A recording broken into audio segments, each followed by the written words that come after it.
Hi friends, நான் ராகி பிடி கொழுக்கட்டை தாங்க செய்ய போகிறேன். அதுக்கு தேவையான பொருட்கள்ங்க இது எல்லாமே எடுத்து வச்சதுக்கப்புறம் பார்த்திங்கன்னா, நான் வெல்லத்தை பார்த்திங்கன்னா கரைச்சி வச்சுருங்க. வேக வச்சு நல்லா கரைச்சி வச்சுருங்க.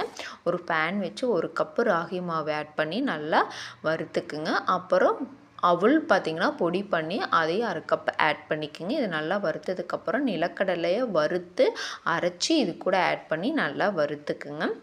நல்லா வறுத்ததுக்கப்புறம் இதெல்லாம் வறுத்ததுக்கப்புறம் தேங்காய் 1 கப்புங்க, அதையும் ஆட் பண்ணி நல்லா வறுத்துக்குங்க.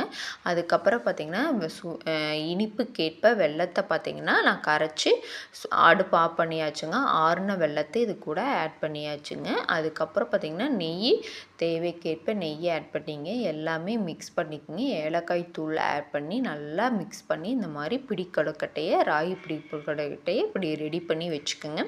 10 மினிட்ஸ் ஆவியில் வேக வச்சு எடுத்திங்கன்னா சூப்பராக ரெடி ஆகிடும்.